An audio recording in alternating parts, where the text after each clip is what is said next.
it's time to start Dishin Days with your hosts, Tony Moore, Michael Mattis, Justin Lee Hareld, and Araceli Aviles. And now, let's dish.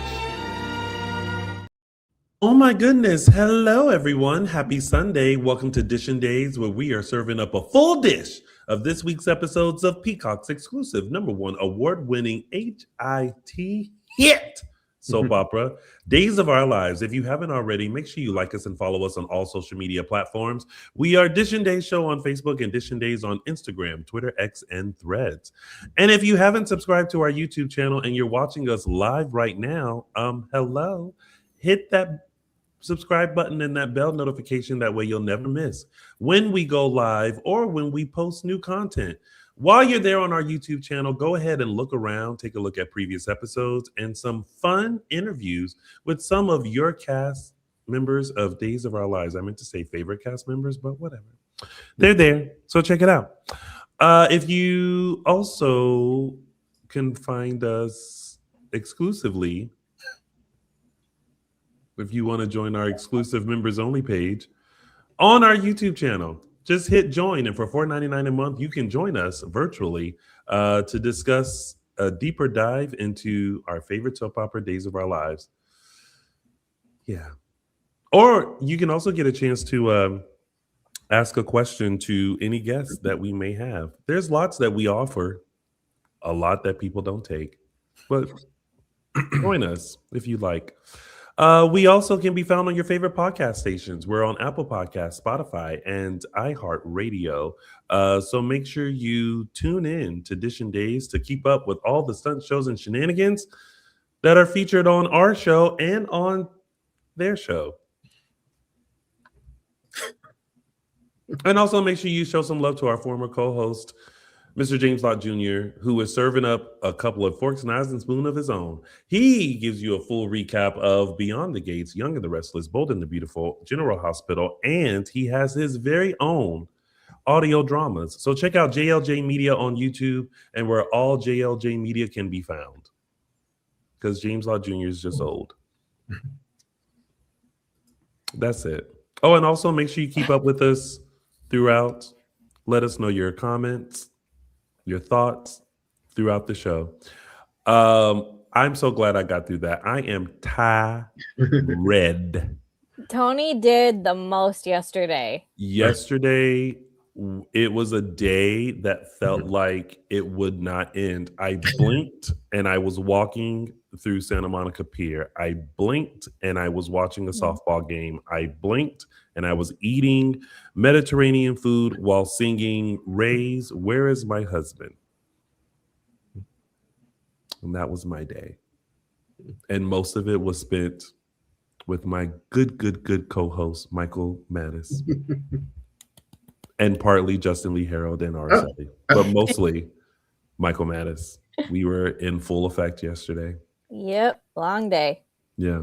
I'm not even here right now. I don't think any of us are here. It's been a rough day so far over here. Yeah. Oh no, is it Bimby? Oh no, it's long. You. Just, Stay tuned for our full recaps at the end of the show. Yeah, it's glug glug. I'm over here. I'm not on that side. I'm over here. You know what? My friend that I do my other podcast with, I did that, and she was like, "I'm on the other side," and I'm like, "But you're reversed." Yeah. See, that's weird. Because when I point that way, you're not over there. Yeah. Hey, for once, it's not me. I have tea. Oh, I thought you meant you had like tea, but you have actual tea. Never mind. Oh, I have tea, but that's for offline. Yes, yeah. Do not let that slip. What she said. Yes. So bear with us as we are in various states of attentiveness today. Consciousness. God. But let's just say we were going to breeze through this this week because, yeah, you never know. We say that 2.5 hours we end up going to like 5:30. So yes, yeah. We're not going through 5:30, and Araceli, don't you go through your rants. I was reminded why I don't watch the show early. Because I watched the show early, and now I'm like, do I remember what happened? Yep. Mm-hmm. See? All right. Yes. Well, speaking of, what do we think about this week's episodes? They were okay. Yeah. I mean, nothing like crazy, but not bad, I'd say. No, not a bad. No, not a bad. Not a lot of. Just no real nothing moved things along, but you know. I was annoyed with people I didn't think I would be annoyed by. Okay. Yeah. Yeah. It was an interesting little reversal of my feelings this week. To sum up my thoughts, about 15 minutes ago, I thought, do we really need to do a show today? For a couple of reasons, yes, we do. It's partly not because of the show, partly like just things that are happening in and out. Araceli will find something that we need to log on to talk about. This could have been an email. So let's see. Hold on, before we get started, I do want to, because she's a regular on our show and because we love her dearly, I want to wish well wishes to Annette Thompson, who is recovering from surgery. I saw Annette. We wish you speedy recovery and thank you for being here. And I hope that we can entertain you while you are recuperating. Yes. What happened? We'll tell you after. It's a long. We talked. Oh, did she tell us on here before I got on? Oh, I'm sorry. When you were out. Oh, I'm sorry, Annette. I missed it, but I hope you're doing well. Oh, Annette. So, man, look, she's still entertain you. She's still in here. I hope it'll make your recovery more painful. It's about to be, because this week was painful. Let's get on into it, y'all. It is now time to start. I ain't got the hourglass.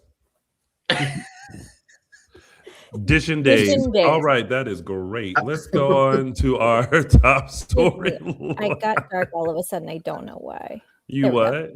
My complexion changed all of a sudden. I don't know why. Oh. I stepped out from the light, I think.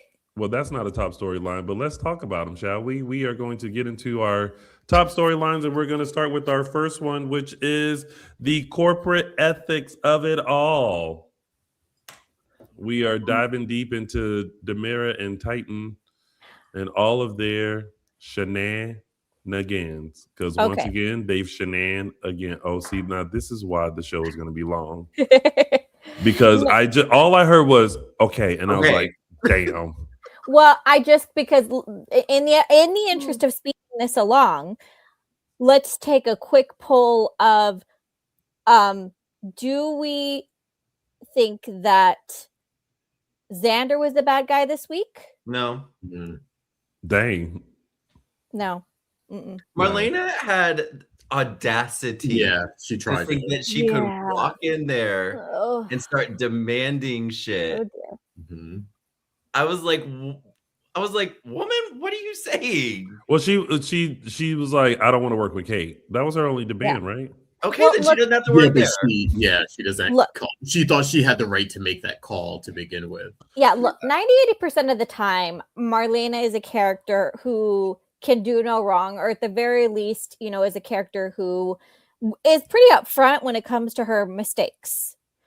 But this week, I think she not only didn't just toe the ethical line, she crossed right over it. Beginning in that therapy session with Xander, the minute there was a conflict of interest with her patient, she should have said, I need to recommend you to someone else.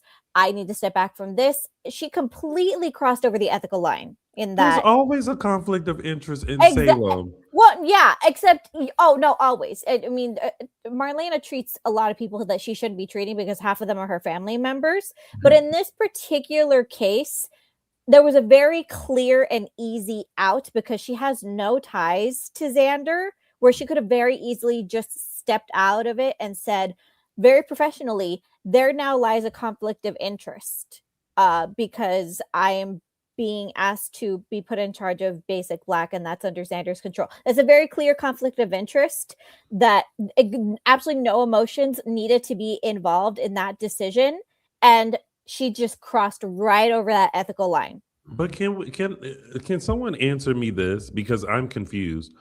Why is she even being offered a position at Basic Black? Because there's no one else. There's no one else in all of Salem. There's no one else. Well, they're doing this like legacy thing about Basic Black, like it needs to stay in the family. So because Brady isn't there and Belle obviously is not interested in running a business, then Marlena somehow becomes like a consultant. I don't know. It never made sense to begin with, but it doesn't. It doesn't. Yeah. Also, I think what people are confused about, she doesn't own Basic Black. This is like a figurehead like position, just to like, in the spirit of the company, I guess, to put like his widow on, it's, I don't know. It's not, I think she thought it was like this, like she was basically going to be in charge. And that's why Xander sort of basically had to check her. Like, no, Titan still owns Basic Black. Like you don't have the right to say if you want to bring in someone else who has more experience and you think you get along with, that makes sense. Great. But you don't have that person, and Kate is the best person. Also loved him. I actually really loved him sticking up for Kate there. Yeah. Very rarely do we see a character do that. So he wasn't saying anything that was incorrect. Yeah. Actually, yeah, he was standing up for Kate without effort. Like, you know what I mean? Like, they were just facts. Kate ran this company from when John, conceived it. 20 years ago, however long it was. Yeah. And she, before that, she had all of her experience with Titan. So yeah, if it's between Kate and Marlena or Kate and Brady, then she's like, she wants to bring Brady in. I'm like, Brady doesn't even want to do it. He doesn't want to. It was so confusing to me. I'm like, Brady, okay, so now Brady's now Brady's okay doing this. I thought he wanted to be the new, not Basic Black, but Black Badge, Black Dodos or whatever you call them. Like because they can't solve anything. Maybe he'll fix that, but I don't know. Here's the thing: at the end of the day, none of this makes sense. It does not. It does not make sense why Brady is trying to become a detective. It makes no sense why Marlena wants to be a part of Basic Black. None of this makes sense to me at all. Like Megan Bizarro says it best. Let's all know our strengths, people. But they already know their strengths. Like, okay, the thing is this: if this is where we were gonna go, then you could have chose someone in the generation that's coming up, the Ari, the Tate, the Holly, whatever. I mean, one of them to have an interest in business that just came naturally. We wouldn't know either way because you're developing the character, to where it would have made sense to be like, well, let's have you a part of it. I would have even accepted this if Tate was not built up to be dumb and flunk out of college, but like if he was built up to just have very sharp business skills. And he kind of took over Basic Black, the legacy from his grandfather, with Brady kind of shadowing him as like a side co-CEO or something. Like that would have made sense. That would have made more sense, or even if I mean, this is a very roundabout way to continue the legacy because she's not like John's like biological on the tree granddaughter or great granddaughter, but because the family is so close knit, Ari could have done that and done it with Kate, who helped build this. There are some things that just don't make sense, and for me it just sounds like thoughts that are just happening, like a meeting is happening behind the scenes. Like, what if we just did this because this is where we want to go, so let's just do this so that this makes sense, but this got to make sense too. Have you guys ever seen when they have like, what is it, like the there's animals at a zoo that predict Super Bowl winners, right? Oh. And they like so what if they have like two animals and they have like character storyline, and so every day they come in and they're like, pick a character, pick a storyline, and that's what we're gonna write. And that's what we're Oh, doing. gosh. Let's just go with it. Like I was Marlena, basic black. Okay, great. Marlena already has a well-established She has a job, career. And this is no shade either, but at her age, who's trying to like veer off into a different direction career-wise? Like Maggie. he's a, We'll see how all that's going. We still have her in the Titan mix. yeah, and we Thinking agreed. she's running shit too. We agreed when that first started that, and it's still true to this day, that she doesn't have those like business tactics. Like Maggie. I would say this about Maggie. Maggie is the boss you hope for, in the sense of like she's gonna do things right. In a sense of like, instead of laying you off, she's gonna figure it out. But Xander is the one that's gonna lay you off. And Kate's going to be the one that lays you off, and it's for the good of the company. Yeah. Maggie is not going to lay you off, and they're going to say, as a company, we have loyalty to these people, and so we need to figure it out. So Maggie is the boss that you want, but Xander and Kate are the bosses that are like, the company comes first before you. Thank you for your 20 years. It's interesting that even after that explanation, like I'm still on Kate and Xander's side. Yeah. Even though they did set Johnny up. They knowingly set Johnny up. 100%. No, but again, here's where that didn't make sense either. Yeah, but here's where why we can be on Xander and Kate's side as opposed to Marlena's on this, because what Xander and Kate did might have been unethical, but it wasn't illegal. Yeah. And they are looking at the bigger picture here, that, that Titan is literally on the line, including all of its subsidiaries, including Basic Black and all those employees. They are literally trying to save the entire damn ship. Okay. But Marlena, her behavior this week was completely unethical, and I would argue it was unethical to the point of like, I wouldn't want her as a psychiatrist after that point. I'm not sure it would be enough to revoke her license, but she literally asked Xander private information in that session under the guise of it being under doctor-patient confidentiality. That is clearly unethical, and yet she wants to say that she's just doing it because of it's John's legacy, and she is the one that cannot see the forest for the trees. How the heck is Basic Black supposed to thrive if Titan, which runs the entire damn company, goes down? It's like trying to save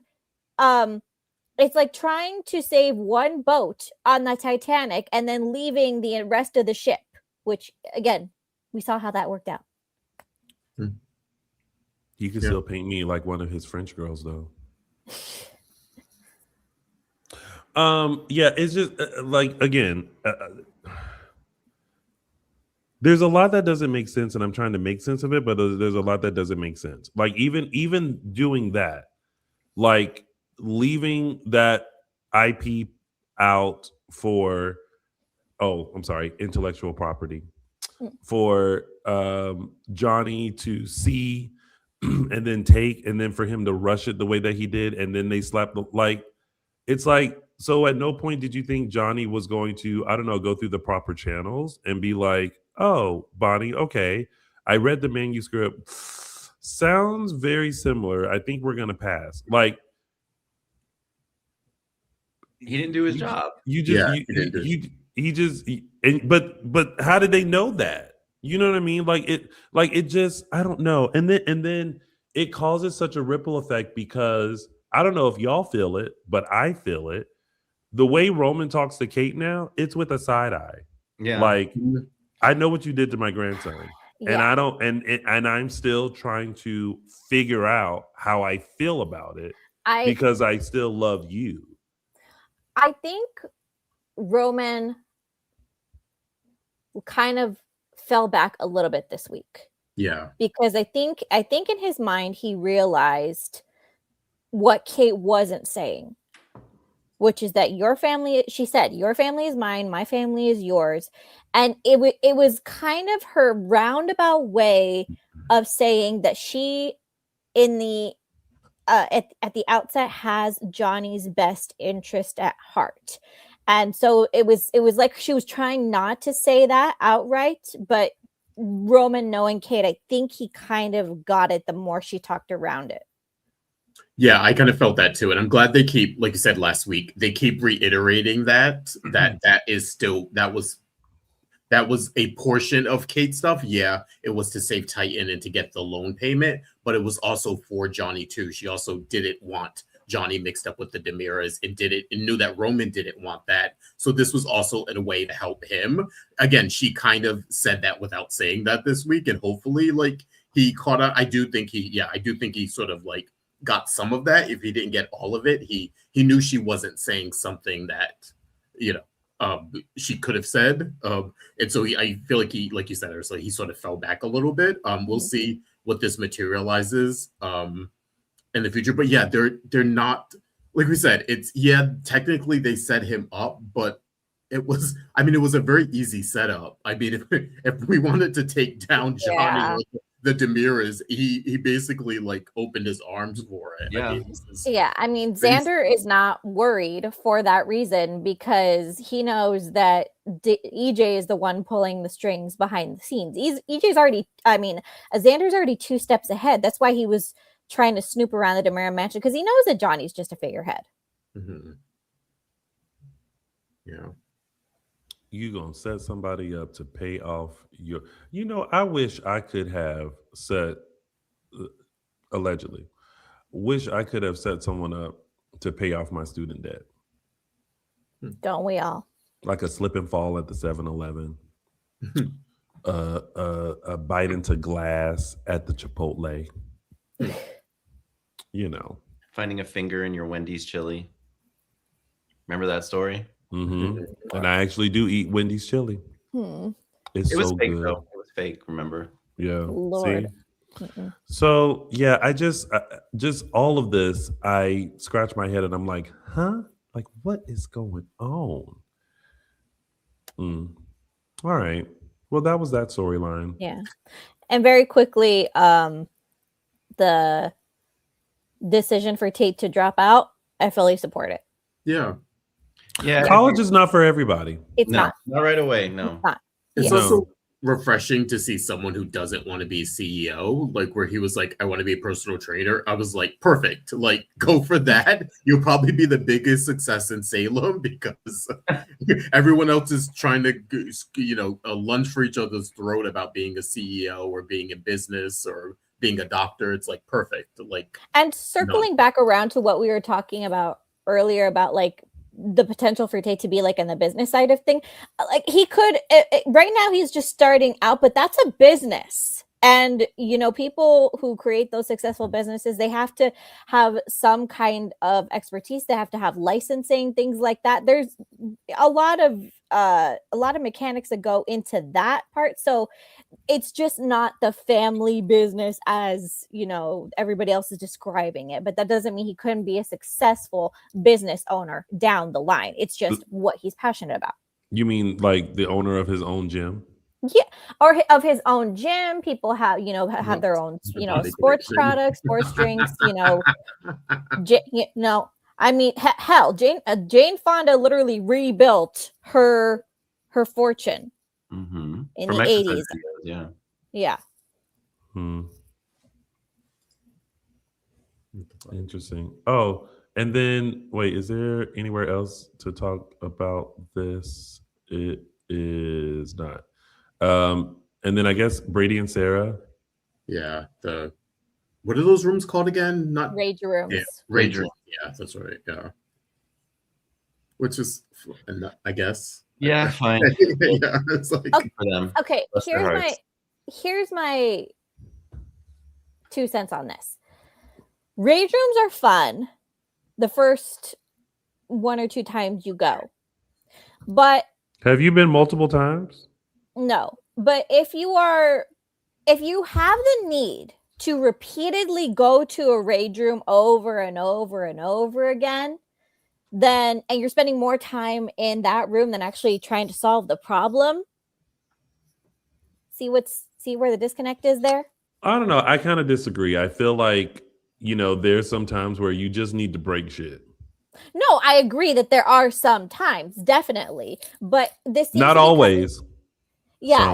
Times. No, I definitely think there are some times, but I'm just saying in this case in particular with these two, constantly just, I think that, you know what it is? It's that half of the time that they are with each other, they're bad mouthing their exes. Yeah. That's it. Yeah. That's the crux of it. Well, here's the thing. Like this round, I think they probably both kind of needed it, and they kind of set it up for that. Yeah. And it's cute to revisit that. I think it's hard for me to see them as a couple, a long-term couple, if anything. I'll take short-term, fine. Sometimes, you need something new to like realize, what you had. And this is not anything against the actors. It's just they're doing great. I just think that it's hard for us to look at Brady and Sarah and go, I like this. Mm-hmm.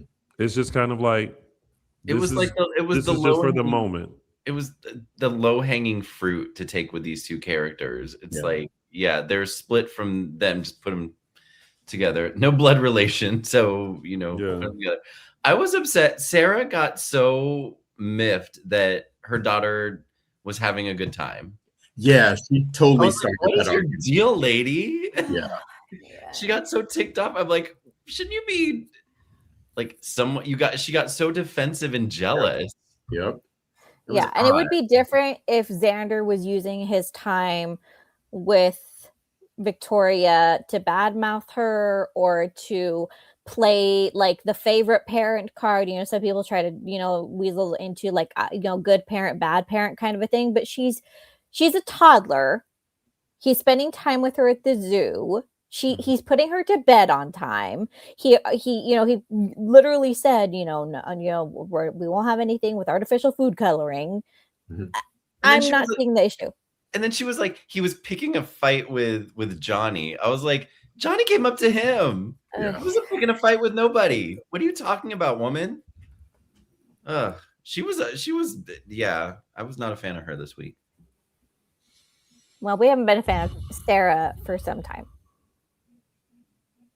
I mean, Xander's trying, he's on top of it when it comes to Victoria. And shout out to the new Victoria. Yeah. And she had lines on her first day. What was her line that she said twice? I can't remember what she said. I'm having the best time with Daddy. Having the best time ever. Oh, that's what Sarah got so pissed at. Yeah. She was very, very natural. Yeah. Sarah was upset. Yeah. Sarah was upset that she wasn't having a bad time. Yeah. But yes, the new young Victoria, they're just aging these kids as they do, Yeah, they are. Next year she'll be 16. Yeah. She'll be friends with Ari. Yeah. Okay. Coming around the corner talking about we're in class together. It's like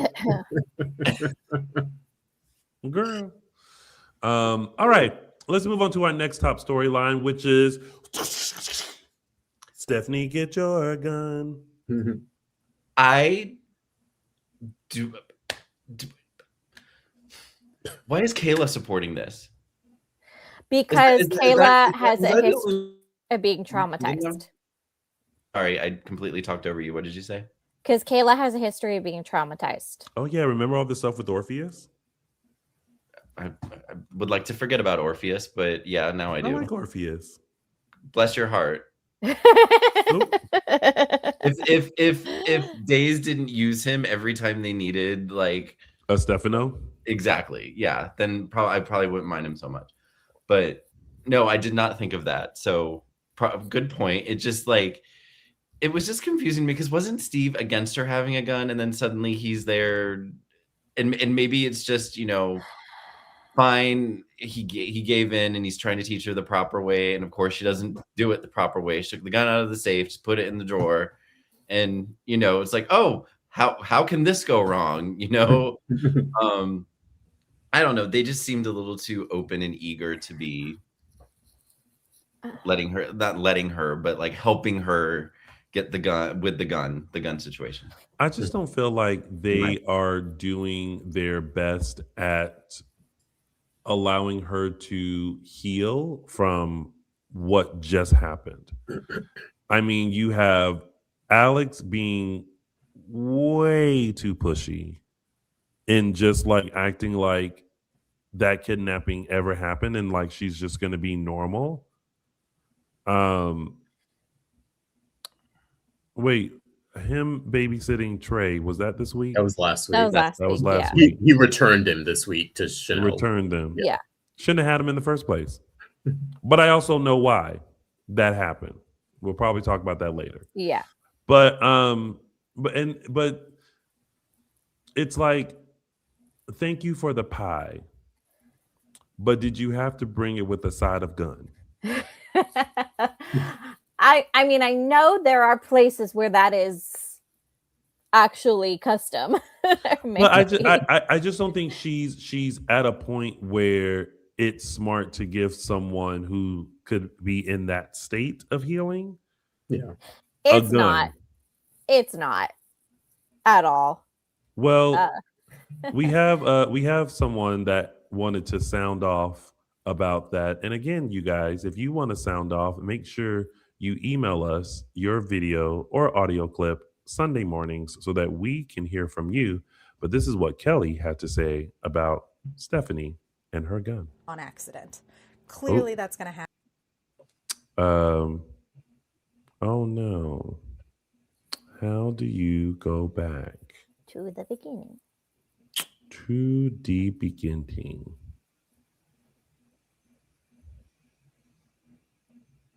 Okay, well, hold on, and I'll bring it up in a second. Okay, so here we go. Okay, now. Okay, we're ready now. See, live TV. Here we go. Hi, Dishin Days. This is Kelly from Iowa. Big fan. I'm always just a few days behind, so I can never send in a recording, but I'm finally caught up, and I'd love you guys to discuss who Stephanie is going to shoot on accident. Clearly that's going to happen. I feel like it's maybe Alex or maybe weirdly Jeremy, and then they will somehow be connected by that. Just hope it's not Theo. Oh. Hi, Dishin Days. Yikes. Do y'all think this is foreshadowing of another possible accidental pow? Totally. Mm-hmm. I immediately was like, she's gonna kill Jeremy. Somebody's using that gun to shoot somebody, and since we know that it's been out there for a while that Jeremy is leaving, so I think. Oh, really? It's been out there for a while that he's leaving. Not as long as his announcement. Not as long as what's his face's announcement. Pick your battles. Anyway, no, I think. What do you think? Her name's not Abigail. What the fuck's her name? Stephanie. Oh my God, Stephanie. Yeah. Stephanie is going to shoot. Stephanie's going to shoot Jeremy. Alex is going to take the rap for it. Oh. Yeah, I do think she's going to shoot Jeremy. Yeah, I thought like, oh shit, is this how we get rid of him? Is she going to kill him? I don't know if she's going to kill him, but I do think she's probably going to shoot him. I am actually going to be optimistic and say that she doesn't shoot anybody, but that just the presence of the gun in the house is going to be a major catalyst for events going forward. Mm-hmm. But it's also how she like put away the gun. She took it out that case. She loaded it up and just put it in the little case, like the other case that zips, and in the drawer first of all, that's going to take longer. Yeah. You got to open the drawer. You got to find the zipper to unzip it and then be like, freeze. Oh, I censored myself. Yeah. Well, look, I don't think there's going to be a shooting. I think that the gun is just going to be a problem. Mm-hmm.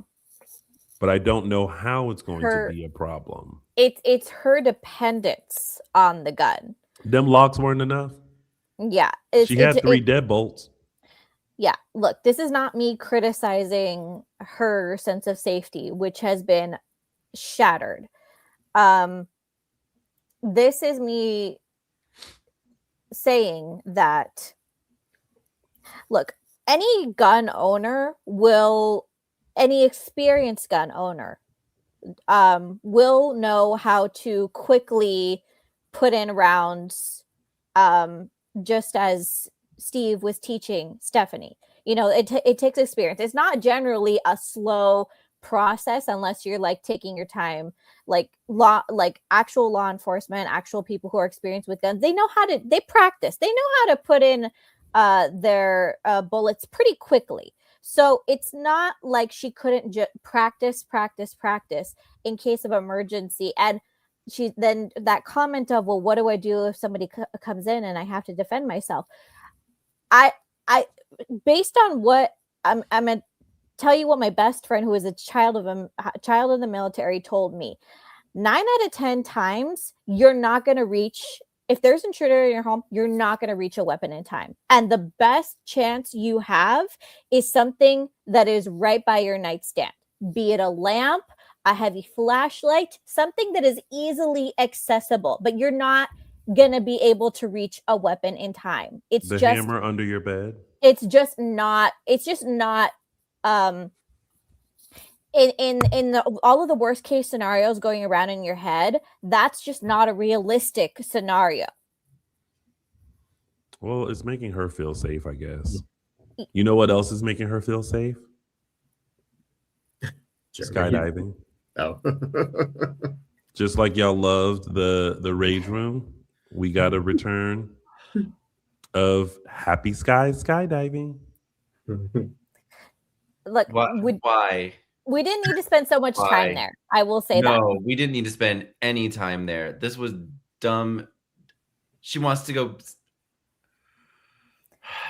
Well, listen, we had someone who had thoughts about the Happy Skies too, with a little.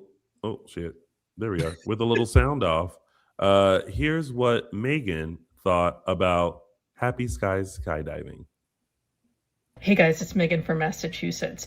It turns out that Salem is the happening hotspot for fun. We got driving ranges, we've got smash rooms, we got pub trivia, we got small bar, and the best thing that happened on Friday was that we got the return of Dave, the skydiving instructor. He's hilarious. I'm so glad he's back. And I think that he should be around a lot more. So I'm all for more people jumping out of planes for fun in Salem and a lot more Dave. So hashtag Dave for days. Are y'all Dave? What? Dave Are y'all for days. Door shut. Door shut. Are y'all Dave for days? No. Disagree. No. Megan, love you like a sister. Disagree. Disagree. I think he would be fun to see outside of Happy Skies skydiving. No, like grabbing. We do not need this character. Like grabbing lunch somewhere. Like, and always, you know that person that you always run into, but like you don't know much about them, but you just always see them. That could be him. Leo's ranting and going on, and then all of a sudden that little music comes in, and it's Dave being like, while you're ranting and raving, insert something witty here, and then he just leaves. Did we as an audience need to spend so much time there? No. Did Stephanie as a trauma victim need something to get her out of her head, absolutely. Yeah.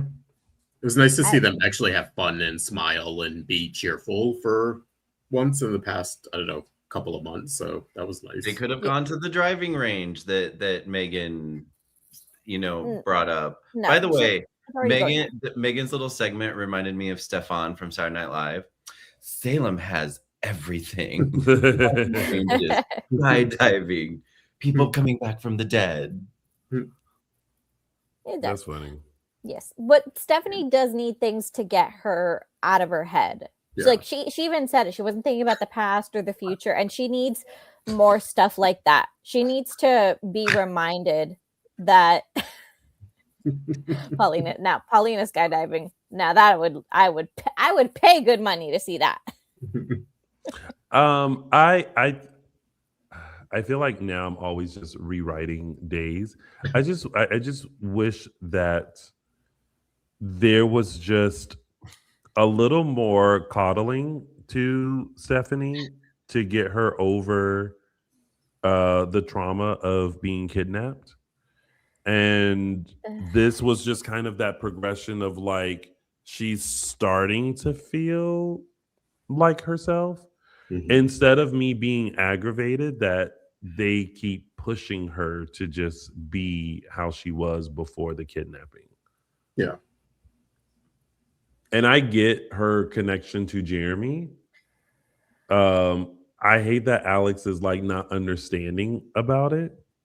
He sees Jeremy as a threat. And I'm like, you do realize this is the only other person in Salem that fully understands what she went through. And he's the only person that she probably feels like I can talk to and he'll get it because he was there. Yeah. Is he not a threat though? We saw this week he's scheming. I mean, he brought Joy back to town. He did? Yeah.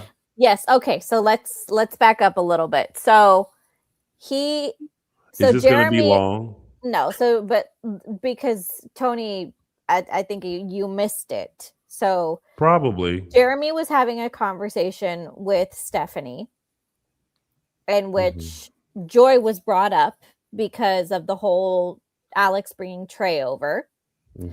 And that got Jeremy's wheels turning. And then we see him make a phone call to his dad and say, Dad, I need a number. While it's not been confirmed, we can now assume, given the last few seconds of Friday's episode, that so we're assuming. Yeah, we're assuming. This is not. No, what Justin said is not for sure yet. Yes, but it'll probably be confirmed by next week that the number that Jeremy asked for was Joy, and for those because Mike is with Nancy, Joy is Nancy's daughter, so so the assumption is that. Oh, it's right here. Jeremy called Mike. He called Joy's number from Nancy to get her to Salem. Yes. Yeah, that's the first part. The second part is the second phone call that he was talking to someone we didn't know about a flight. Yes, and he says, "I'll pick you up in the morning," and then Joy shows up at the door. That's what I'm saying. It hasn't been officially confirmed, but he could have also been talking to Jack and Jennifer about their flight. Yes. I think he brought Joy back to town. They have a conversation about Joy. He immediately calls Mike. Mike gives him a phone number. He then calls someone mysterious and says, "I'll pick you up tomorrow at the airport." Or is that what they're trying to make us think? Let me just say this: if that's what happened, again, that makes no sense. Jeremy, you just got out of a kidnapping. Why do you need to do the same similar scheme that we just saw Gwen do? Makes no sense. Someone brings up a good point. So Jeremy brought Joy back knowing she had the baby or not knowing she had the baby? We don't know yet. I got the impression. But this is all alleged. This is all alleged, everybody. This is alleged. This is not actually... Hold on. Where's my little? Oh, I don't have a banner for alleged. Anyway, it's alleged. Oh, here we go. Allegedly. It's not true yet. It's alleged. Okay. It's been set up. It's been set up though to make us think that he brought Joy back. Yes. But we don't know that. But we don't know that. No, I'm just saying. Y'all have the equation. Next week, hopefully, we'll see what X equals. Yes. Geek out about it. What's the big deal?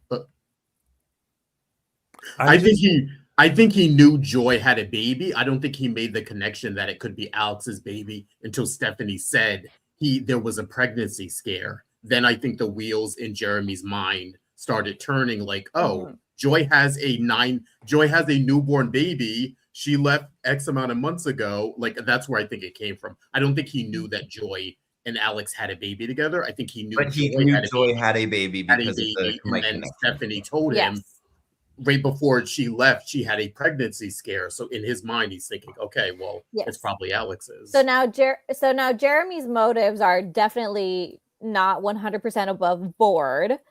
But the very least, I don't think he's gonna lie about it. I think he'll cop to it. And again, Joy showed up in the final seconds of Friday's episode. We have no idea what she's been up to, what her motives are for coming back, if they're pure or not, what that alleged conversation with Jeremy was about. This is just us speculating. I just don't. I don't want it. I don't want it to be true. You don't want a lot of things to be true. But because a lot of things don't make sense. This actually makes perfect sense to me. That Jeremy would do it? Yeah. And look, Jeremy would be the first person to tell you that he is a grown-up more version of himself, but that doesn't mean he's perfect. Has he changed? Yes. But is he above doing somewhat shady things? No, because maybe it's the timing. It's the timing of it all. Like, y'all just went through this kidnapping. Y'all are obviously getting closer, and then you go and do this. It just don't make no sense. Maybe I'll feel differently next week, but as of right now, I'm just sitting here like,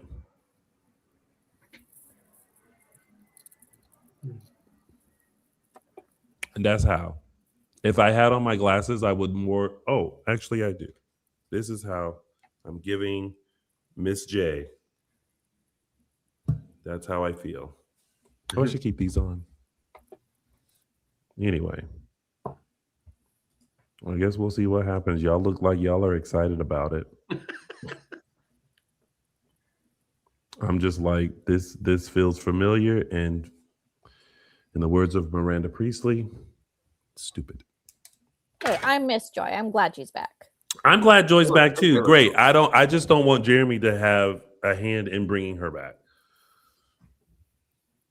To me, at this moment, at 3:55 p.m. Pacific Standard Time on Sunday, April 26th, it just don't make no sense to me for Jeremy to bring Joy back. Now, I could feel differently next week, and I'll let you know what time that is. But as of today, in this moment, I don't want Jeremy Horton to have a hand in bringing Joy back to reveal this baby to Alex. Fair enough. I rest my foots on that. Anyway, is that it? Yeah. Oh, we have more people to talk about. What is Chanel? Oh, just that Alex returned the baby. That was it. Oh. That he shouldn't have had in the first place. I said that already, but he shouldn't have had that baby in the first place. You can't make that girl have a baby. She was just kidnapped. Oh, again, something else that don't make no sense. You gonna bring a crying baby into the house when she got 3 deadbolts on there? Like, she don't need that chaos. Let's move on. The family that prays. Oh. Okay, where do we even start on this? Let me start on this. The second Kristen was like, well, we have to kill Johnny. Again, I was like, what? Yeah. What? Mm-hmm. You gonna kill your nephew? Yeah. Because your diabolical child is in Bayview? Yeah. What Johnny got to do with that? You want to get back with EJ? Well, you know what? If you want to get back at EJ, kidnap him. Look, we can all agree, because we talked about this last week as well. We all agree that this in particular makes no sense. This is the only thing that y'all. I'm not saying this is. I didn't say it was the only thing. I said this in particular. Like, but if I were to pick a storyline this week that I would have put like several exclamation points on that didn't make any sense, this would be it. Yeah, you felt strongly about I mean, none of this makes sense. The only thing that would make sense is what I think, Justin, you may have brought it up last week, and now people are bringing it up in the chat room. If it's a fake out, if like this is Kristen's way of setting Sophia up for something, she doesn't really intend to kill Johnny. She's setting Sophia up. This is her way of getting back at Sophia. And then she's going to do something else to EJ. See, that I could buy. Sophia don't look like okay. Michael Mattis, I'm going to give this to you. You are Kristen DeMera. You say, we have to kill Johnny. I'm going to play Sophia. Now I'm going to show you what Sophia looked like. And you tell me, does that look like the kind of person that's going to be able to go through this? Let's see. And go. I do what? I'm going to move on. We need to kill Johnny DeMera. We want to get back at EJ. We need to kill Johnny. Oh, are we reenacting something? Yeah. It's don't worry about it, Michael Mattis. You were doing great with the buttons.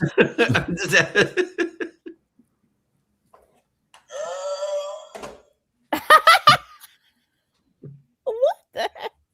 You just happen to have that? I do. Okay. I mean, Sophia does not look like she's remotely like. Now, granted, she handles herself very well with people. Mm-hmm. Yeah. She can clap back like no one's business. Like, oh, do you not read? It's called, what was the book? Emma. Emma. And she goes, Emma. She's great, but not read. Yeah. But the second Kristen's like, we're gonna kill Johnny. Like right now? No. I wish Kristen didn't show her hand a little bit in that scene where she came upon EJ and Sophia and kind of like stood up for Sophia. I was you're putting it on a little too much. EJ's a smart guy. If something happens, he could easily make a connection between you two if something goes down. But I feel like she could have played that a little bit more coy. Yeah, it was a little risky for Kristen. Yeah. I think she was playing too into the fact that EJ doesn't know that Sophia set Rachel up, but that doesn't mean that he can't find out. Yeah. And he'll just put 2 and 2 together. Yeah. Well, hopefully he gets 4. Well, we haven't heard from our favorite folks over in Tacoma, Washington. And our good friend Merle Hope apparently not. I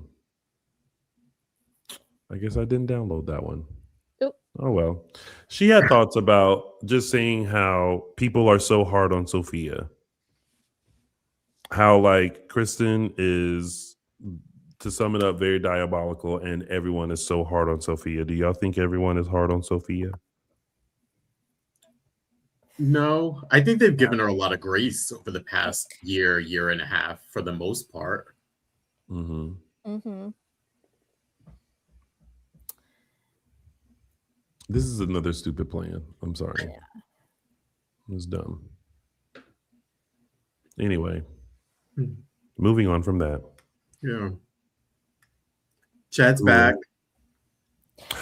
Can I just say, and I mentioned this on the walk yesterday to Araceli and Justin, or maybe it was just Justin. That's me. It was you. Mm-hmm. Eerily. Oh, that's right, because we talked about this. Connor Floyd. Well, first of all, before I say that, kudos again to Marnie for casting. Mm-hmm. This is a seamless, like, recast of Chad. Great plan of like sending him on this road trip to bring him back. Yeah. Connor Floyd, whether he studied Chad or this is just him, which I'm going to lean more, this is just him, has so many mannerisms that are very Chad, to where I was like, oh, this is, you just slid right on in, Mr. Floyd. Not that way into the role. But kudos to that. Like, and now I'm trying to decide who's better looking, Connor or Billy. Y'all know I'll say Connor because me and Billy still have we have our thing. But I think Connor's doing great as Chad. Yeah, it was a nice welcome. He looked great. He sort of jumped right in. I am curious to see his real take on it. I think we got a couple of interesting scenes, so I'm curious to see how they take off. And we talked about this before with any recast. When you bring someone new, it changes the dynamics. So whatever thoughts we had of Chad or who he should be with, that might change based on who Connor Floyd particularly has chemistry with and who he connects with most or how he takes on the portrayal of Chad. So I liked what I saw this week, but I'm interested to see his take on it. I don't know if we got that yet. And of course, it's only been a couple of days, so I'm more interested in that. Where's Felicity? She'll tell us whether or not Kat and Chad should still go together. Felicity's over here like YouTube yet. But I love the chemistry with Gwen, though. I even though not saying I want them back together or I want something to happen, but I liked that they did this with Chad and Gabi 2 years ago. Now they had him bury the hatchet with Gabi and move forward as friendly. I feel like they're setting the stage for that with maybe Gwen a little bit. Like he's been softening up to her even when Billy was back in the role a few months ago. And so I don't know, this sort of like chat that they had in the square seemed like a new beginning, maybe a new like start over kind of a thing. I don't know, we'll see, but I like their chemistry, whatever that materializes into, even if it's just them being cordial with each other. Like I like we don't need to be enemies forever. Like we had our stuff, it went down, we hate each other, now let's just move on. It's too much energy to focus in their family too. Yeah. If that happens, I'm sure Jack and Jennifer will have something to say about it. No. Why are you being nice to her? You can't be nice to her. You can't be friends with her. Oh, wow. That's Jennifer, by the way. And Jack will just go with it. And Jack will be like, yeah, whatever she said. Yeah, I was very much in Chad's corner this week, or when he got that news, I was like, oh, okay. They're coming back. He was like, and I will be staying elsewhere. Yeah. At this point, no. Again, I reiterate this argument. He does need to be somewhere else. He does need to move out and get his own place. I don't care if it's right next door to Julie, but this constant in and out. And I know that Julie has a full house and she likes having a full house, but that's a lot of people. That's a lot of kids in that house. Speaking of kids, I love how the intro to Chad was Charlotte being in the Horton Town Square, just like, I know. And then Kat being like, Charlotte, you out here by yourself? And we got a glimpse of a new Thomas as well. We do have a new Thomas as well. I mean, I don't know what road trip they went on. Everybody came back different. He came back with the same attitude, though. New actor, same conversation. Though he came back still pissed at Kat. Ain't enough ice cream in the world to make Thomas not forgive Kat. Yeah. Oh God. Here we go. Oh God. And of course, Jack and Jennifer are going to arrive just in time to just drive home that point over and over and over and over again. Of course. And just a little aside, they didn't mention it, but there's still that little like we don't know how how it's going to affect the plot, but that little thing about Justin, remember forgetting to file the paperwork, possibly that little thing. Oh, yeah. Just a heads up. Who knows if that's going to be a plot point soon, but it just made me think of that now that they're saying like Jennifer and Jack are coming back. He's seeing Kat again. That little thing about Jack or not Justin forgetting to possibly. I'm not sure if that would work out more in Chad's favor or against Chad, because it doesn't seem like they're eager to reunite Chad and Kat, especially not if we're going in the direction of leaning into Kat and EJ. Well, it's still all like a slow burn. Like I think we still want to see Kat and Chad together, and I think we just see them continuously resist that because of the custody battle. But Justin forgetting to file that maybe allows for a little hanky-panky. Yeah, it's interesting because I honestly I was over Chad and Kat during the tail end of the Billy stuff, but now that Connor's in the role, maybe I'll feel differently, so we'll see. Yeah, maybe I want them back together, or I want them to give it a go. Make it last forever. I don't know why that song came up into my head. While we're talking about Kat, we can talk about the lovely back and forth scene between Gwen and No, that's later. Now? Okay, never mind. Then I won't say that now. No, but we could talk about Kat and Rafe speculating who's in the pod, and they got close. They're not. Well, everyone thinks it's Abigail. Everyone thinks it's Abigail. I actually including felt Chad. really. Yeah, I felt. Oh my god, I felt so bad for Chad in that moment, because he was probably on his road trip with the kids, and that was in the back of his mind going, and then he's been stewing on that for weeks, thinking that it's Abigail, and we know it's not. No, but there was this whole conversation with Gwen and EJ, and Gwen was like, "Don't you have multiple people in pods?" Yeah. Yeah. We know that pod is in Abigail. We don't know that Abigail. There's another pod someplace. Yeah. And he also didn't answer Chad. No. He specifically said she wasn't the person in that pod. He never said, I don't have Abigail, or I would never do that. Like he very clear to like watch his words when he told Chad that. I mean, at this point, release all the pods. Release the pods. Release the pods. Just start bringing back everybody. Maybe Bobby Everett is in there too. I mean, who else could it be? Who? Just again, I know we're rushing through, but just 2-second speculation. Who else do we think are the other pods theoretically? I mean, the only other one. Is it Benji, Abigail, maybe Benji.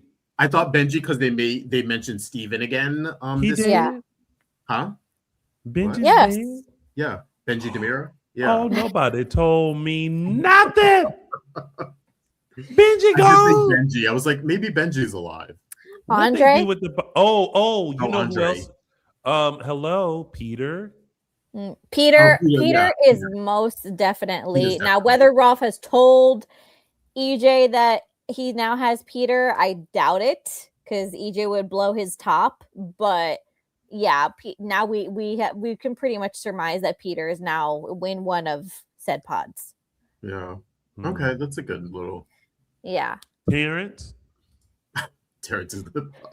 We just it's nobody would think of Lexi just because it's been so 12 years long. Yeah. And she we got some pauses, so 14 or so we thought. So we got some movement too. She was like this, and then she said, first of all, let me tell you, I feel like if I was talking to Lexi and she had did that, I would have been like, oh, I want to jump back. Mick Floyd, thank you so much. EJ, don't give two about Abby for them to think she would be on the top of his revival list.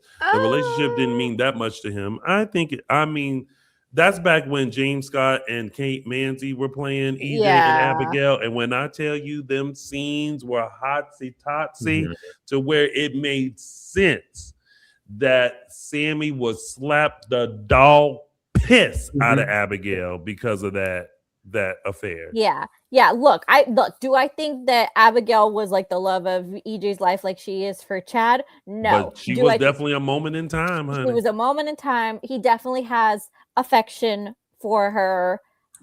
He would definitely try to save her if he could. Maybe he would save her for Chad. Yeah, we'd save it for Chad, not for himself, like to be with her. I don't think that was the insinuation. It would, he would save her for Chad. Get out. Not DJ B Vita talking about, Lexi's manicure was so pretty. Did the pod do that? Yeah, I know. Is Ralph a manicurist? Low-key. Yeah, Dr. Rolf on his off time sitting there like he does nails. Sitting there talking. Like, what would Lexi like? You have a boyfriend? Yeah. Exactly. Sitting there talking to Lexi like, I put short nail on you. He's telling her all the tea. He's like, you're not gonna believe what Paulina did now. You're not gonna believe what's going on now. But so I this week I do have to give a lot of credit to oh my gosh, what's his name? Plays Theo. Tyler. I have to give credit to Tyler this week. This week and last week in particular, I really felt Tyler's emotions come through in those scenes because and I'll give credit. I really actually felt like he very subtly incorporated Theo's autism because again, this is a character with autism and it takes many forms, and it's because it doesn't look the same in everybody. It's kind of difficult for people to incorporate it. I thought it was incorporated so well, particularly in the pub scenes where he literally had to remove himself from the situation because he was so overwhelmed, and him running through all of the things that are going in through his mind in his conversation with Lexi, where I could almost, it was like I could feel his mind literally trying to balance all of these thoughts, and they were just not working. Yeah, he was great. I also loved the scene with the excitement of Lexi waking up between him and EJ. I thought was really nice too. It was a nice scene to like see people actually excited about it. I feel like they've been talking about her in the abstract, but the fact that now she's somewhat moving, they seemed like hyped up about it. Like, it's my mother, it's my sister, like she's coming to, supposedly. Yeah. So, now I gotta ask. This is slightly off topic, but I have to ask because it's now not happening not on one but two soap operas. How much acting is so hard to break into now? How much work do you have to do? How much effort do you have to put in that you're going to get paid to lie in the bed for months on end and move your hand? That's an easy check. I know. I'm like, I want to know how we easily get that, because that's an easy check and everybody's just really, really going for it. And these people, Lexi on days is getting paid to move her hand, and Drew on General Hospital is getting paid to sit in a chair and blink. Well, that's life. That's what people say. There's that. And Lonnie returned. Yeah. Hey, Lonnie. Yes. Hey, Lonnie, we missed you. Nice to see. We talked about this about giving Kristen something else. I do always like the Lonnie Kristen scenes. Yes. It's not enough to make the plot make sense, the Johnny stuff, but it's nice to again show a different side of Kristen so that they're not writing her as a caricature all the time. Like, yeah, for real. A functioning person who has friendships and relationships and more human side of Kristen. Yeah. Yeah. True. All right. Well, ladies and gentlemen, those were your This top storylines. And before we head into our tidbits, we are going to remind you to follow us on social media. Dishin Days Show on Facebook and Dishin Days on Instagram, Twitter, X, and Threads. Make sure you subscribe to our YouTube channel. If you would like to join our exclusive members only page, make sure you join us there. And also make sure you check out our show on your favorite podcast station. We're on Apple Podcasts, Spotify, and iHeartRadio. And make sure you show some love to JLJ Media on YouTube and where all podcasts can be found. Now let's quickly get into our tidbits. Sometimes you just got to do your own music. Let's start with the book party, shall we? Oh, this lovely bookstore. Oh, wait. Sorry. That No. was. I was like, did Sorry. we do that? No, that was last week. Yeah. Sorry. No. Journaling. Journaling, Well, yeah. it's the same. Ooh, okay. Theo clearly never watched Days of Our Lives from 1994 when Tony / Andre kept his journal about framing John for his murder. You don't, if you're going to write that stuff down, just don't take the journal in public.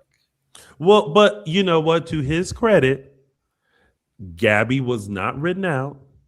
It just said G. True. G could be anyone. G could be Gwen. G could be Janine. Exactly. Yeah. G could be Guinevere. Does not necessarily mean Gabi. Well, that solves that. So Okay. But Gabi said, "Oh, a journal."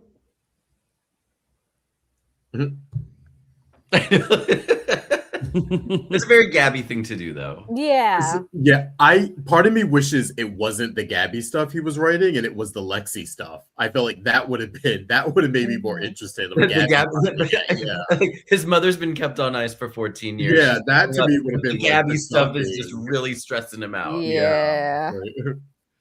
And Gabi was like, huh? Oh, you. But do we really think that she didn't read it? Does that he? That she didn't figure it out. Oh, totally. She figured it out. Yeah, she's being coy. What? What was the question? That she didn't figure out that G stands for Gabi. Oh yeah, that's why she was acting like that. Yeah, but But Theo being like, Theo. by chance, did you read it? I would be like, hell yeah, I read it. It was there.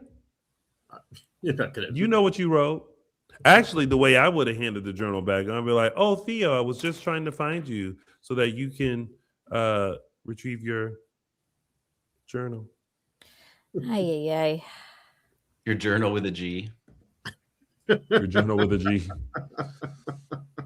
Actually, it's for Gemma. And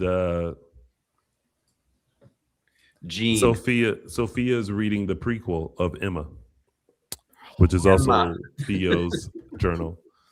But I mean, I don't know. Does it seem like Gabi may have feelings for Theo too? No. She's known him since he was a little kid. No, it's just that she's known him. That didn't stop Brady and Kristen. So yes, yeah, no. She just knows him very well.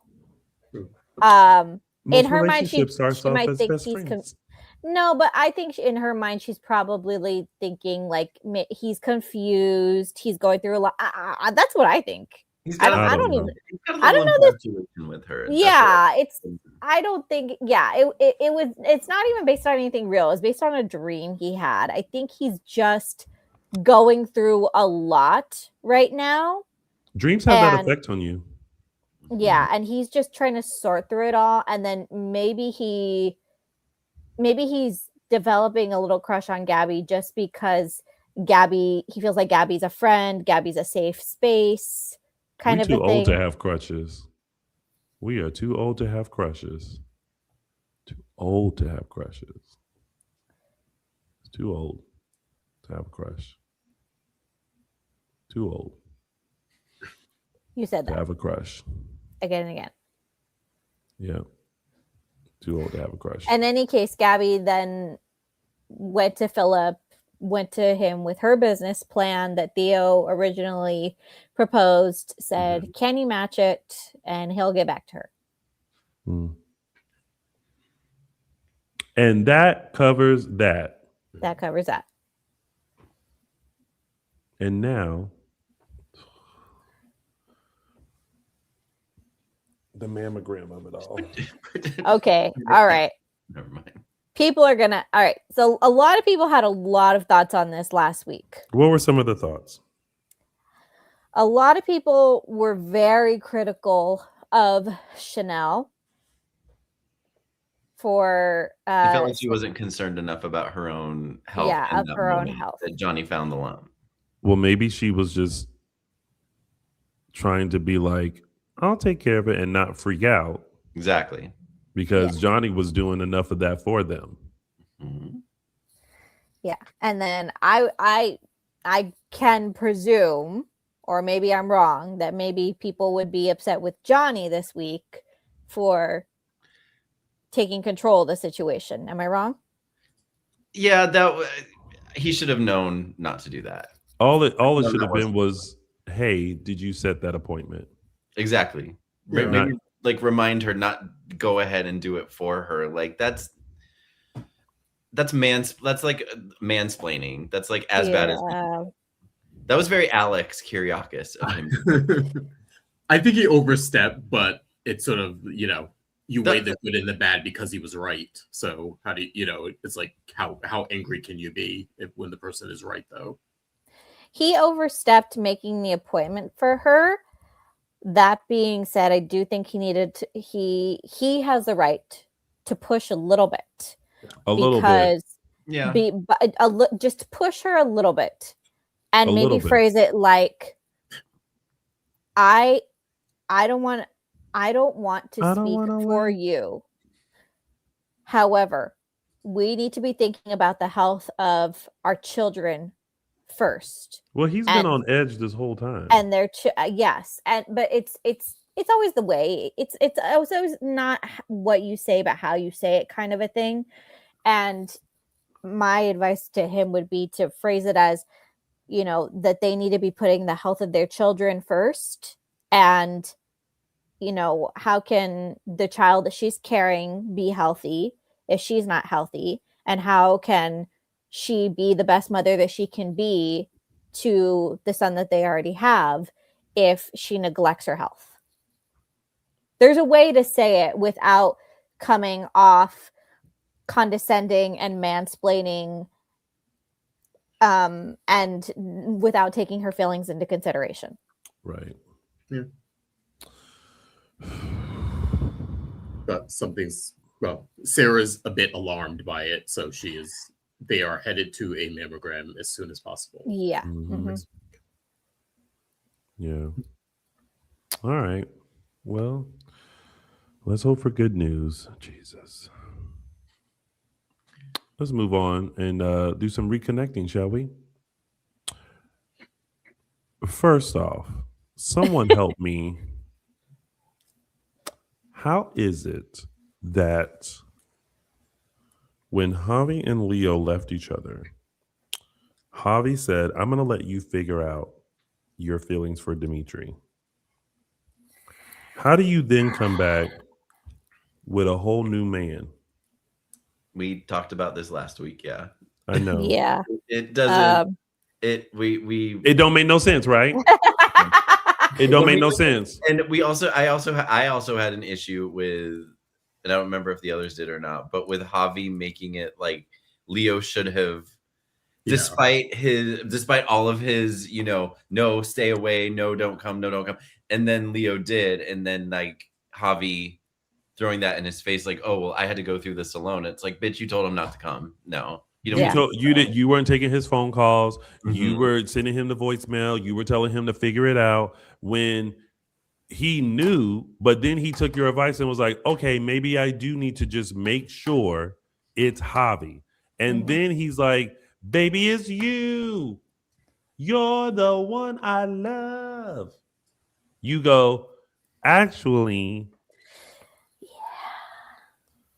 And I'm just I'm just like, this don't make no sense. This don't make no sense because now you look at Gwen and Dimitri as if like y'all are one and the same because Gwen messed up the relationship of Leo and Dimitri, and then Dimitri messed up and then Gwen added on to that, and then Dimitri messed up the relationship of Javi and Leo.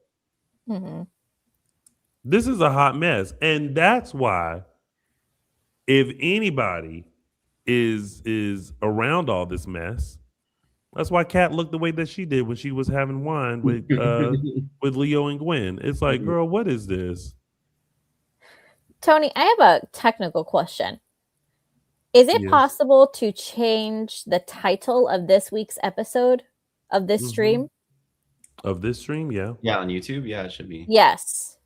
Because for the amount of times that you said it, this don't make no sense. Yes. That needs to be the title of this stream.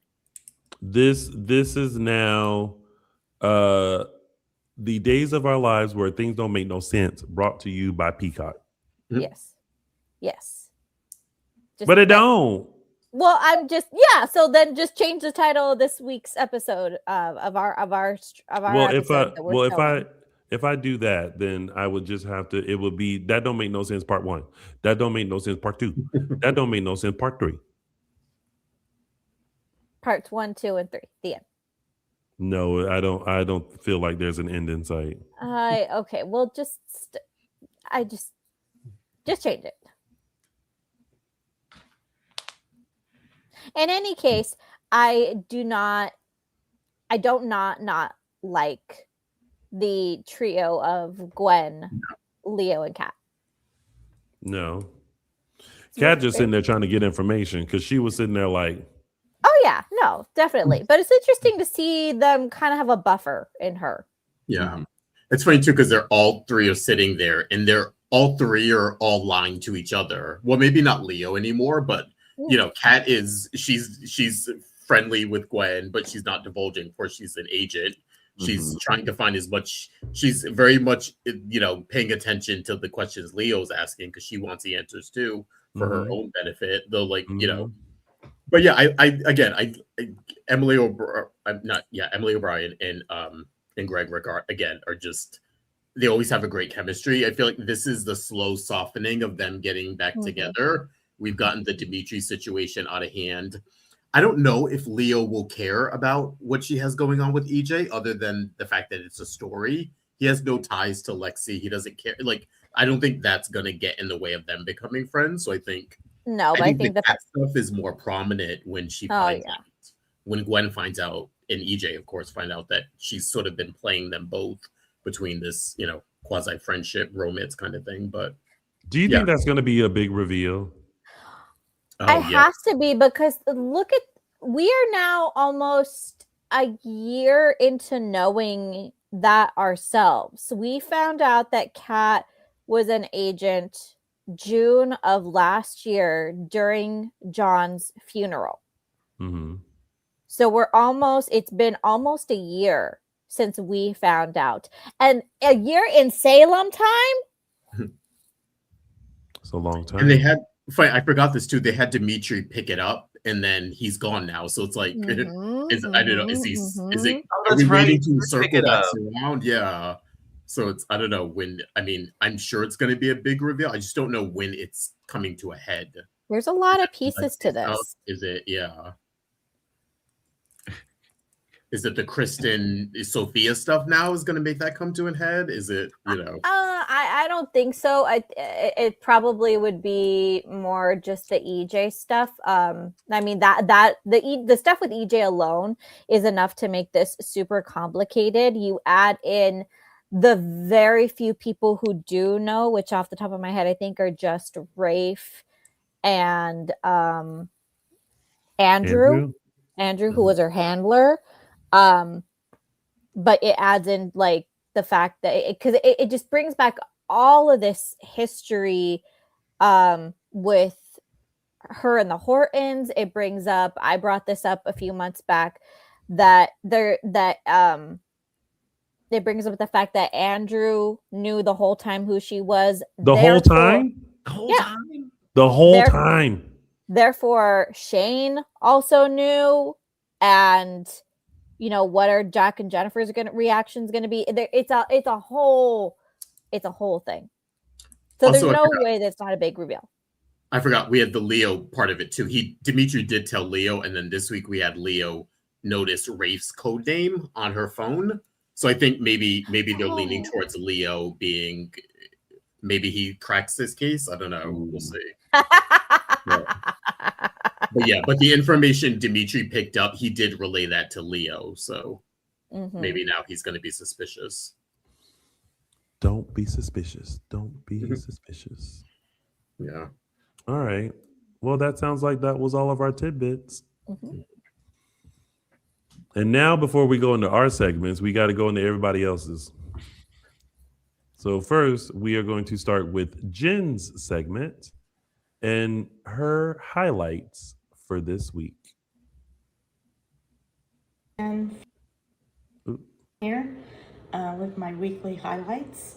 And happy Purple Stride Pan Can Day. I was lucky to be there last year. Unfortunately, I can't, so I'm just supporting best way I can. Back to the show though. So EJ, of course, started my highlights. Tuesday, when he was throwing Gwen out. Oh, so funny. When she's like yelling for him to come down the stairs, and he's like, "You rang." And then as she's leaving, and he shuts the door, and he's like, "Oh, do you need help?" "Oh, no, you got it. Ta-ta."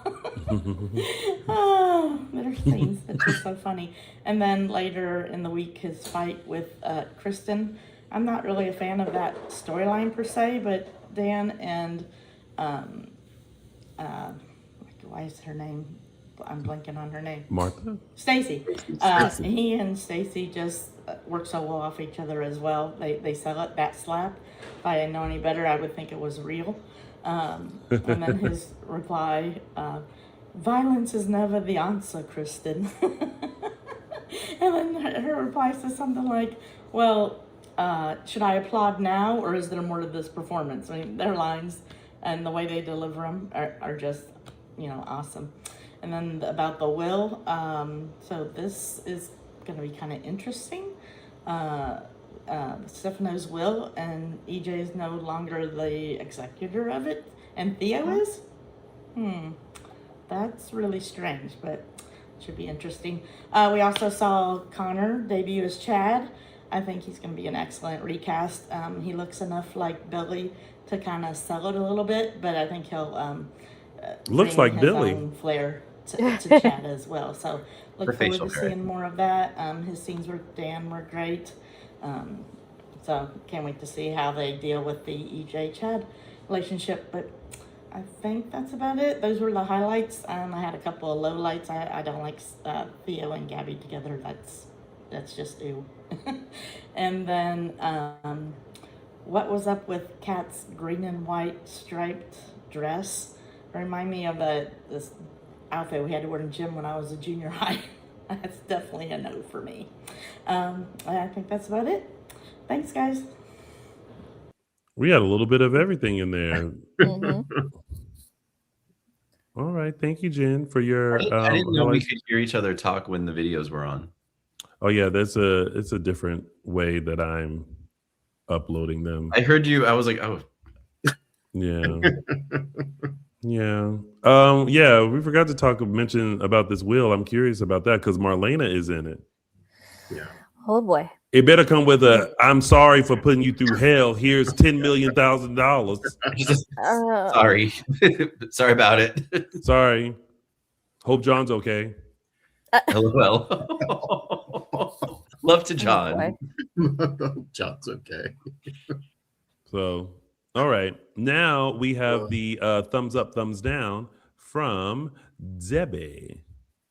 thumbs up, thumbs down, Franklin, Tennessee. Thumbs up to Connor Floyd. I think you're doing great as Chad already, and I look forward to seeing you in the future.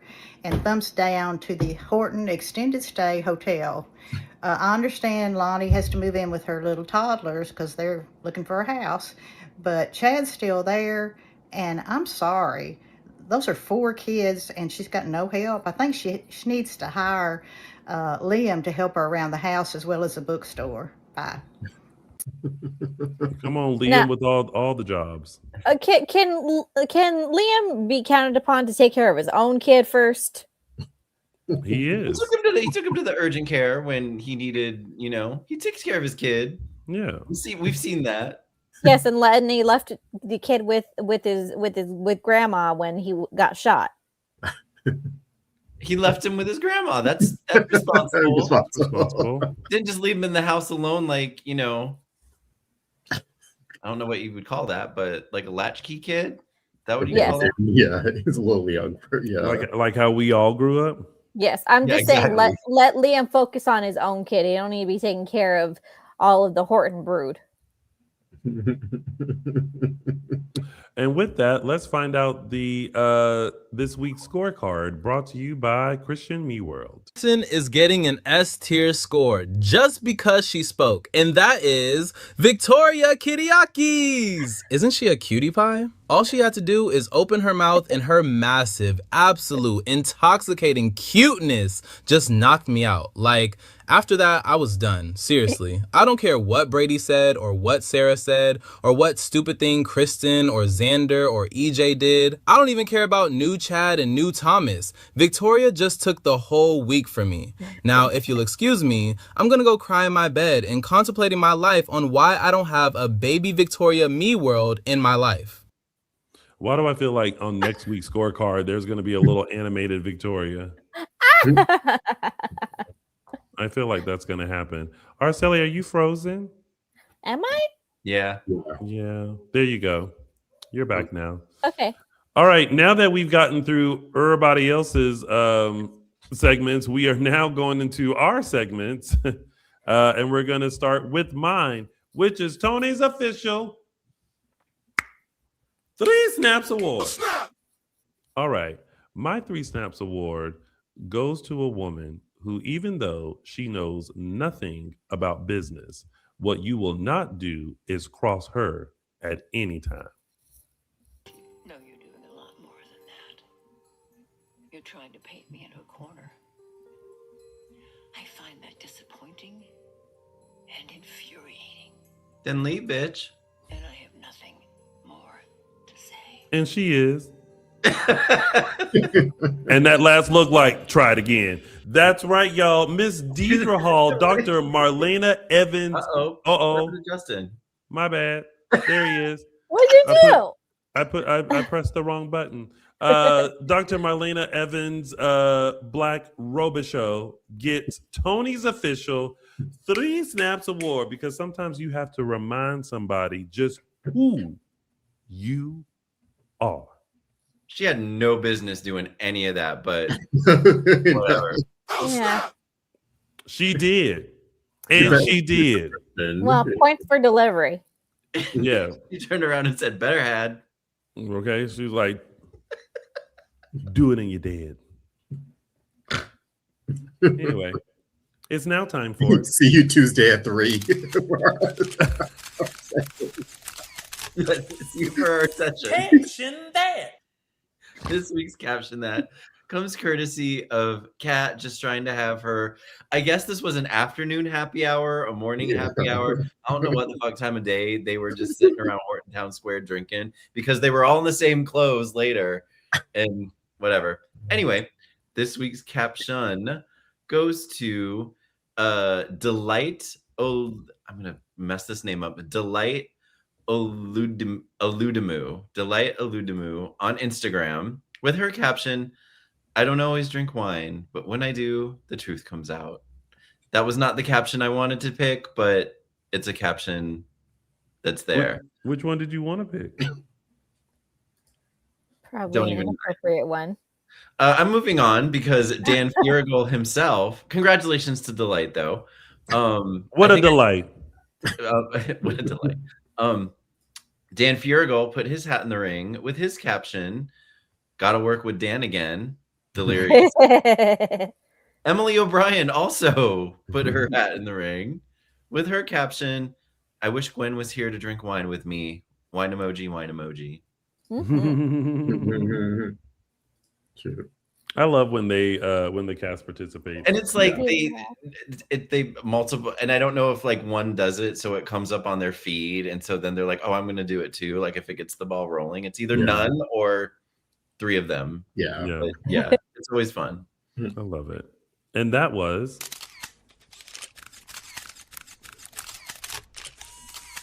Caption that. And before we move on, let me just say, Kurt7123, we had Myrtle Hope, just not in video form. I mentioned her. Yeah. And now it's time for, those were the days. All right, everyone, taking you back to April 20th, 2022, where we had not only the double wedding, but the dismantling of this double wedding, which did not stand a chance, but was very entertaining. Of course, I'm talking about Leo and Craig and Gwen and Xander here, with Abigail interrupting to expose Gwen, and also Jackie Cox. I'm forgetting the character name. Do you guys remember? With Jackie Cox coming Jackie Cox is Leo's ex and exposing Darius? No, did she? Wait, what? Yeah, it's Darius. Oh, Darius. Yeah. Jackie Cox was playing himself. Yeah, but I meant the Darius. Oh, but you forgot his name. Darius. Yes. Yeah. But yeah, that was double wedding that we knew would it last, but was very, very entertaining to watch. That was April 20th, 2022. I recall that wedding being so entertaining that one GIF was not enough. Yes. Oh, for that wait, and wasn't this the introduction of Xander's mom? Yes. Oh no, was that no? No, though, different wedding, different double wedding. Yeah, that's a different double wedding. Oh damn! Oh, gosh, Jesus. That was Alex and Oh yes, Teresa. Yeah.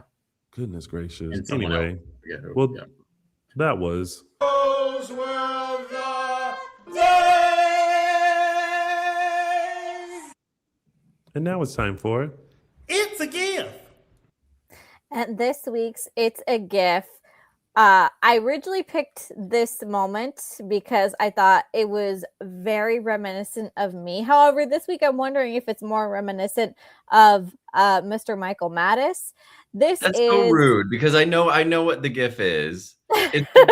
Well, now I don't think it's rude, and I don't even know what the GIF is. So this is Leo not wasting one drop of that wine. Definitely not rude, and definitely Michael Mattis. So rude. Also, you tap the bottom to get it out. How you gonna wait? How you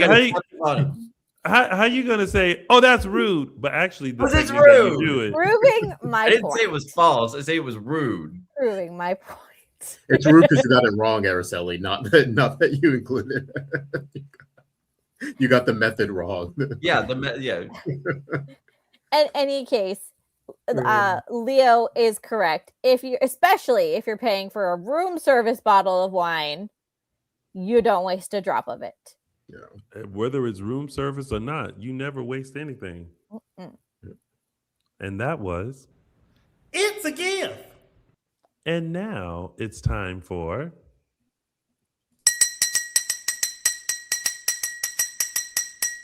News and gossip.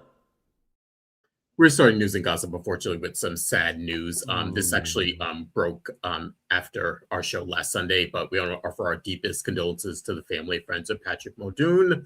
Like I said, he passed away last Sunday of cardiac arrest, known for originating the role of Austin Reed on Days from 92 to 95, and then reprised it again from 2011 to 2012. Also, if you're from my generation, you also know him as Jeff from Saved by the Bell, Richard from Melrose Place, and Xander from Starship Troopers, of course.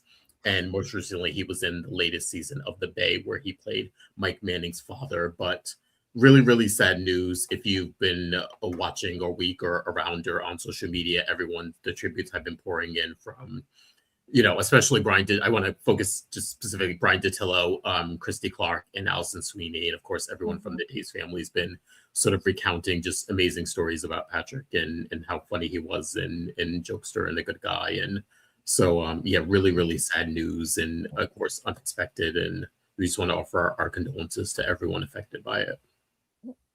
Yeah, he was one of those guys that didn't just work with people once and then you never see them again. Like, he kept up with everybody, it seems, and everybody loved him. Yeah. Kate Manzi was posting a lot. Yeah. Really made a mark with her, or really made an impression on her, their work together. So yeah. So condolences to his family and friends. We at the Dishin Days are so sorry for his loss. Yeah. Next up, we do want to wish happy birthday to our friend Stacey Hyduke, who celebrated her birthday this week, and specifically celebrated her birthday yesterday with a lot of fans and friends, including our very own Tony Moore and Michael Mattis. And also happy birthday to the newest cast member of the show, one of the newest cast members of the show, Miss Angelica Nero, who is the new Victoria Kiriakis. She turns a whopping 5 years old. Happy birthday, little girl. We can't wait to see more of you on screen. Yes. And then we have news from Vanessa Williams, our Valerie Grant, who got to reunite with her Melrose Place co-stars for People's World's Most Beautiful edition. I saw this on Access Hollywood. It looks so good.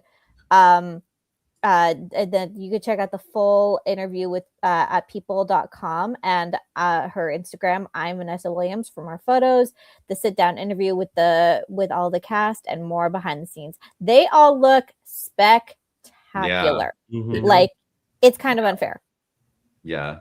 What water are they drinking? Yeah. It's ridiculous. And I also like that, like, they all get along. They all seem to and there's no like diva behavior or anything, at least that we know about. But like, they can all be in a room together. What a concept. I heard, and I won't go deviate. Someone I used to work with was a writer on Melrose Place back in the day. He was a writer on Melrose Place and on Seventh Heaven. And he said the set of Seventh Heaven was more dramatic and toxic than the set of Melrose Place. Oh, I 100% believe that. Well, considering what later happened, I would 100% believe. But he said for a show that was about such, drama and scheming, that it was such a pleasant. Melrose Place was a pleasant environment to work in. Yes, you can't say that about all the primetime shows. Can't say that about any shows, really. In any case, they look amazing, so you can check that out at people.com. Next up, Paul, like his on-screen wife, ex-wife, I should say, Lindsay Godfrey, Paul Telfer has also stepped in front of photographer Stacey's her mom, Sophia Tatum's lens for an inspired photo shoot. And wowza. That's pretty much all I gotta say about that. Wowza. You could check out all of the shots, because this is just one of many. You can check out all the shots and behind the scenes video on his Instagram at Paul Telfer, and on Sophia's Instagram at Sophia_Tatum. Yeah. Hello. Hi, Mom. Hey, Mama Moore. Hi, Mama Moore. Week was, as we mentioned earlier in the show, this week was very eventful for us here at Dishin Days. We participated in some of the events that were happening on this weekend. First with the Hoagie Film Runners Can Walk in honor of Drake, and here we have Stephen Nichols with two of Drake's daughters here, which is a really nice moment. And then we have our chairs, Stephen Nichols, Martha Madsen, and Eric Martzoff here. Really beautiful. Those who were there, was really nice to see the fans who came up to us and took pictures, and really nice to see the cast who was there. Stephen gave a really beautiful tribute to Drake on stage to sort of kick off the walk. Any other?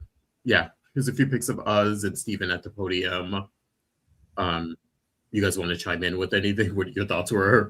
Oh, it was a great event. I like that they continue to honor Drake and do this to honor him and to also speak out about pancreatic cancer and the importance of continuing research to hopefully find a cure. So, yeah, kudos to Stephen Nichols for championing on this year as kind of the lead this year, along with the help of Martha and Eric. And there were other days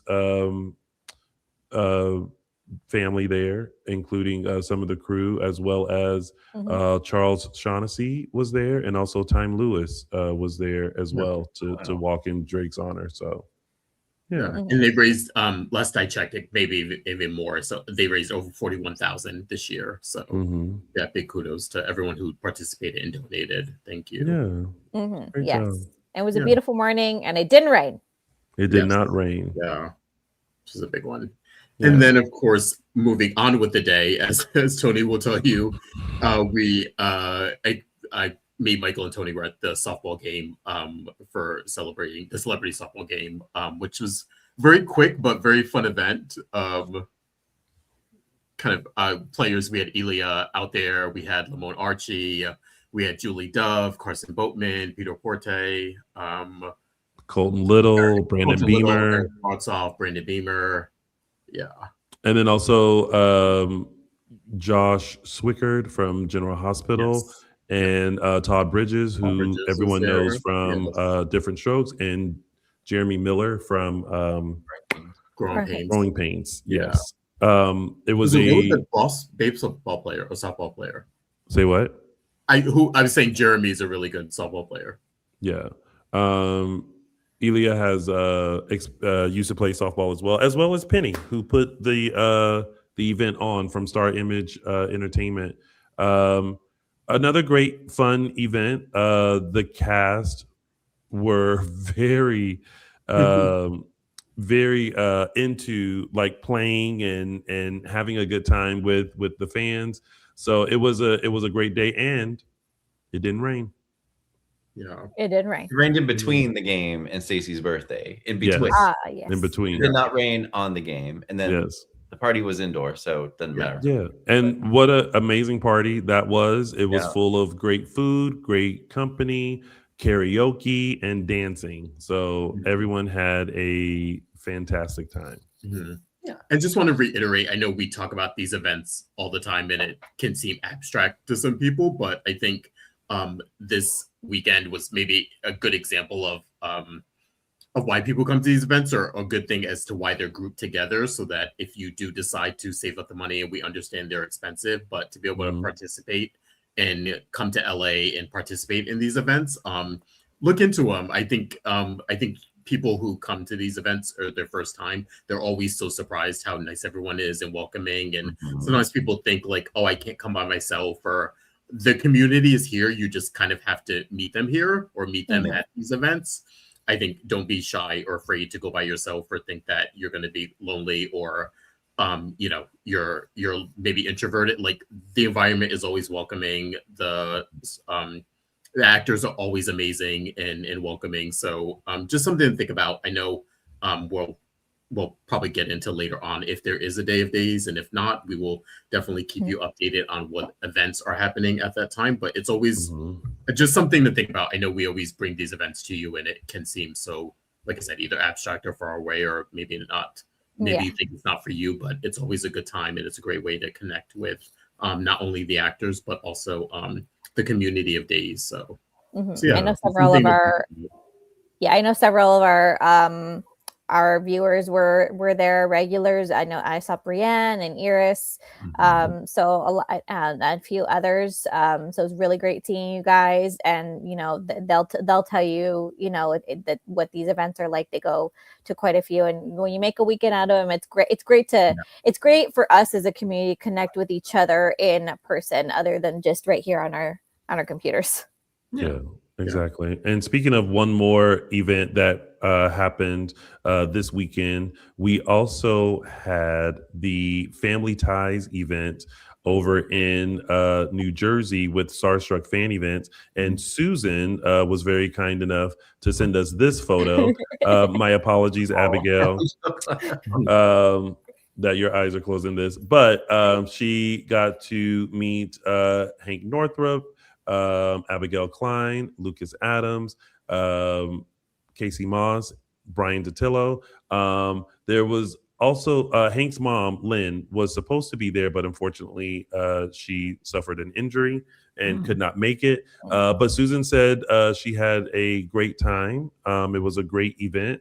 And so, yeah, again, another way to show you that these events that we're talking about, they're worth going if you are even within driving distance of the event.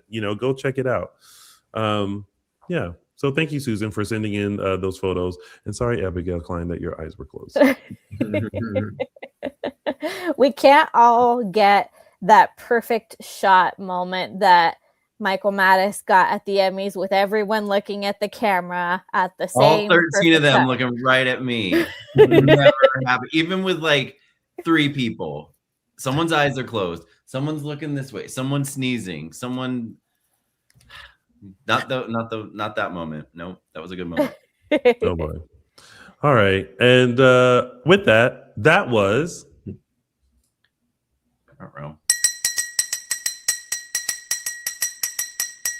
news and gossip. All right, folks, now let's take a look at what's coming up this week on Peacock's Days of Our Lives. Next week on Days of Our Lives. Joy. I actually wanted to introduce you to somebody. You stay away from my daughter, do you hear me?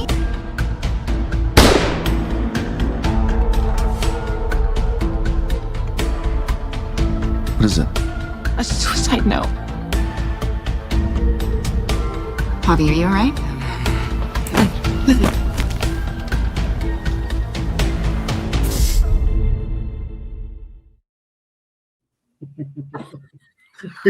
We all that makes me laugh, but that's not.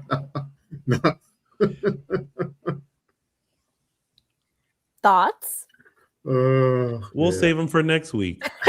Tune in next week to see what we think about this coming week's episodes of Peacock's Days of Our Lives. And be sure to share with us your thoughts about what you just saw, because according to our faces, we had many. Thank you guys so much for tuning in to this week's episode of Dishin Days. But before we head out, Michael Mattis, where can the folks find you on the social media? You can find me on Instagram and X at MLMattis or MLM Images LA. Justin Lee Hareld, where can they find you? Find my Instagram at Justin Lee Hareld. Araceli? You can find me on Instagram and Twitter at Tia323 Araceli. And you can find me on all social media platforms at Lounging with Tony. And you can find us at Dishin Days Show on Facebook and Dishin Days on Instagram, Twitter, X, and Threads. We want to thank you guys so much for tuning in always here at Dishin Days. And we will be back next Sunday to give you another full dish of this coming week's episodes of Peacock's exclusive #1 award-winning hit soap opera, Days of Our Lives. Until then, have a wonderful, safe week, everyone. And we'll see you back here live at 3 p.m. Pacific Standard Time, 6 p.m. Eastern Standard Time. That's it. All right. Bye, everybody. That's all.